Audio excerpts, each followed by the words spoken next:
നമസ്കാരം. എൻ്റെ പൊന്നുമക്കളെ, ഈ മഴക്കാലം ഒന്ന് കഴിച്ചു കൂട്ടാൻ ഭയങ്കര പാടാണ്. 2 പ്രാവശ്യം വീണ ഒരു വ്യക്തിയാണ് ഞാൻ.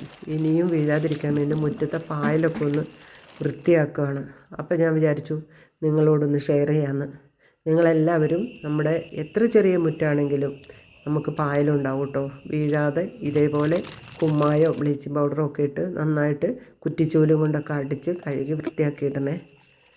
എല്ലാവരും ചെയ്യും, എന്നാലും എന്നെപ്പോലെ മഴയായിട്ട് പുറത്തിറങ്ങാത്ത പറ്റാത്ത ആൾക്കാരൊക്കെ ഉണ്ടെങ്കിൽ വളരെ സൂക്ഷിച്ച് നടക്കണം. മുറ്റത്തേക്ക് ഇറങ്ങണ്ട. മുറ്റമൊക്കെ വൃത്തികേടായാലും കുഴപ്പമില്ല, വീണ് കയ്യും കാലും നടുപൊടിക്കാതിരുന്നാൽ മതിയല്ലോ.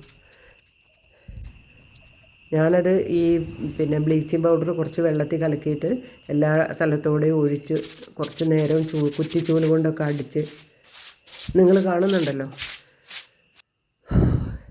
നമുക്ക് എത്ര പറ്റില്ലെങ്കിലും ഇതൊക്കെ നമ്മൾ ചെയ്തേ പറ്റൂ. വേറെ ആരും നമുക്ക് സഹായിക്കാനില്ലെങ്കിൽ നമ്മൾ പേടിക്കാതെ തന്നെ ഇറങ്ങി പുറപ്പെടും. ഞാനും അങ്ങനെ ഇറങ്ങിയതാട്ടോ. 2 ദിവസത്തെ പണിയാണ് എൻ്റെ ഈ മുറ്റത്തിൻ്റെ കുറച്ച് ഭാഗം വൃത്തിയാക്കാൻ. കൂടുതൽ പായൽ പിടിച്ച സ്ഥലത്താണ് കേട്ടോ വൃത്തിയാക്കിയത്. കുറച്ചൊക്കെ ആണെങ്കിൽ പിന്നെ നമുക്ക് അടിച്ചായാലും വൃത്തിയാക്കാം.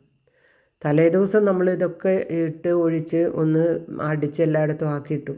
രാത്രി ആയപ്പോഴേക്കും കുറച്ച് മഴ പെയ്ത് അതൊക്കെ പോയി. പിറ്റേ ദിവസം ചൂലും കൊണ്ട് അടിച്ച് വൃത്തിയാക്കുക. ഭയങ്കര കഷ്ടമാണ്.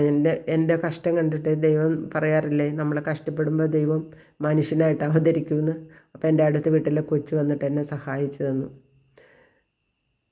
അപ്പോൾ ഞാനും ആ കൊച്ചും കൂടിയിട്ടാണ് ഇന്നത്തെ ക്ലീനിങ്.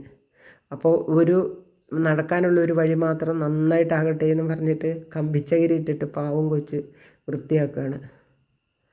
ഇതാണ് പറയുന്നത്, നമ്മൾ ആരും ഇല്ലെങ്കിലും ദൈവം നമുക്ക് കൂട്ടായി വരും എന്നുള്ളത് എനിക്കിപ്പോൾ മനസ്സിലായിട്ടോ. ഞാൻ തന്നെയാണെങ്കിൽ എനിക്ക് ഇത്രയ്ക്കും വൃത്തിയാകാൻ പറ്റില്ല.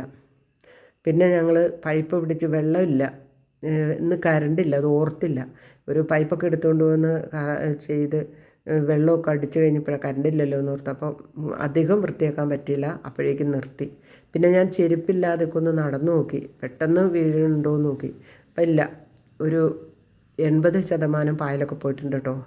ഇപ്പോൾ സൂക്ഷിച്ചൊക്കെ ചെരുപ്പിട്ടിട്ടൊക്കെ നടന്നു കഴിഞ്ഞാൽ വീഴില്ല. അപ്പോൾ നമ്മളെല്ലാവരും നമ്മുടെ മുറ്റമൊക്കെ ഒന്ന് ഇതുപോലെ വൃത്തിയാക്കി കൊടുക്കണം. ഏത് മുറ്റാണെങ്കിലും കേട്ടോ. നിങ്ങൾക്ക് ഇഷ്ടമായിട്ടെന്നെ ഒന്ന് സപ്പോർട്ട് ചെയ്യണേ. ബൈ.